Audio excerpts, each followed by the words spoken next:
One of America's most underrated steakhouses isn't a restaurant at all. It's a football stadium. So which team is winning the Super Bowl of steak?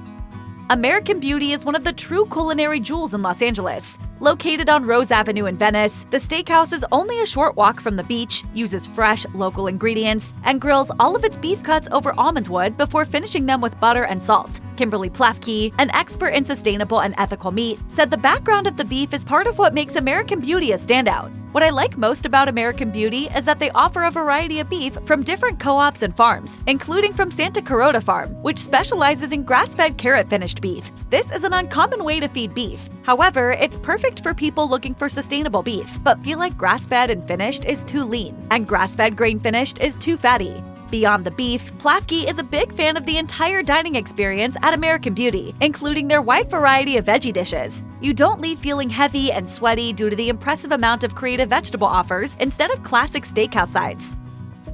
Cozy Royale is nestled in East Williamsburg, where, true to its name, it offers a cozy respite from the typical hustle and bustle of New York. It's run by the same group that opened Williamsburg's popular butchery The Meat Hook, where Kimberly Plafke was once a team member. She said of Cozy Royale, "It isn't technically a steakhouse, but it eats like one." Following the same grass-fed and sustainable model as the Meat Hook, Cozy Royale offers a broad culinary experience, but the steak department is where it really shines, with Plafke listing its steak frites and steak tartare as some of the highlights. She said, "It's a super casual and upbeat environment that takes its meat seriously, but doesn't take itself very seriously. What I love about Cozy Royale and the Meat Hook is that it proves that everyday restaurants can follow a sustainable, more environment and animal-friendly model, and still be fun and successful and tasty as hell." Toro Toro Miami touts itself as a modern steakhouse that draws on the flavorful staples that define Latin cooking. While you can find Toro Toro locations around the globe, it's the Florida location that's earned a prized spot on Plafke's list of standout steakhouses in the U.S. Toro Toro features dry-aged and USDA prime-cut steaks that are cooked on a Rodizio-style churrasco, which Plafke said, quote, "gives the best kind of deep char of any grill I've worked with." The restaurant also showcases dishes from different Latin American countries on a daily basis. Each time you go, you may see a different style and flavor profile. This place truly shows the influence of the community and heritage of Latin culture, which make up such a huge part of Florida. Best of all, the restaurant, located inside the Intercontinental Miami Hotel, is not too expensive. We want people from the outside to come in. It's not just hotel guests, so you got to keep it affordable.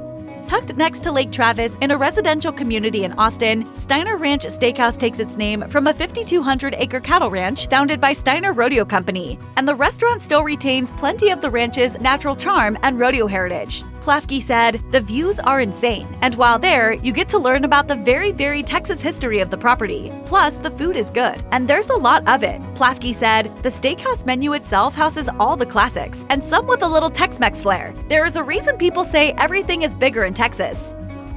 Beast & Cleaver is a family-owned butcher shop in Seattle that specializes in sustainable meat, but it also doubles as one of the best steakhouses in the country. On Thursdays and Fridays, the shop transforms into a small yet lively restaurant with its own inventive meat-focused tasting menu known as the Peasant. Come Saturdays and Sundays, Beast & Cleaver hosts the Bistro, where customers can order steak dishes a la carte. Plafke said, "This showcases incredibly unique techniques on how to utilize 100% of the animal. Garums, ferments, koji aging, charcuterie, and the like. But there is always a showstopper main meat. When I was there most recently, it was a filet, and it was possibly the best piece of meat I've ever eaten."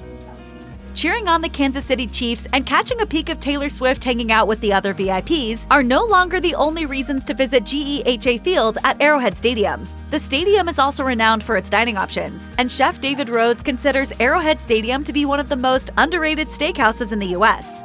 Why? It serves certified tender cuts from Omaha Steaks, where Rose is executive chef. She said, "Certified tender is a hard-to-achieve USDA designation for these hand-butchered and aged fillets."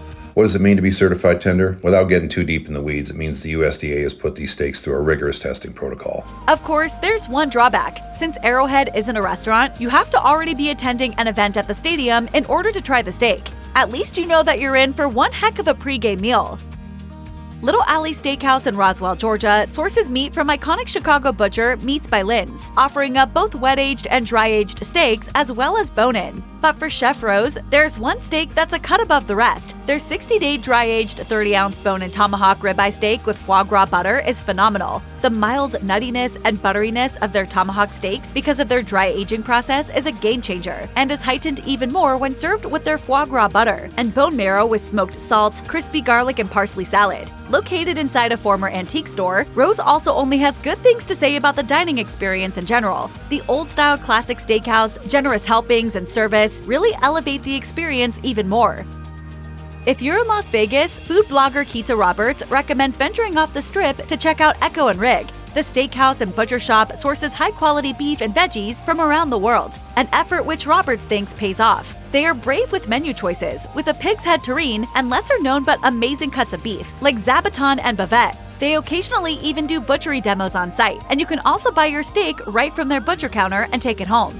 We have a zabuton on our menu. And then what else we're doing is we're offering multiple cuts. So we're really gonna have fun with the steakhouse concept. No matter which cut you order, your steak is cooked over white oak and plated with garlic chips and mushroom Rockefeller. Plus, you can also get a killer beverage. Roberts said, not only are their dishes amazing, but the cocktails are top-notch. Knowing exactly how to craft a quality martini is a must in my opinion for a good steakhouse.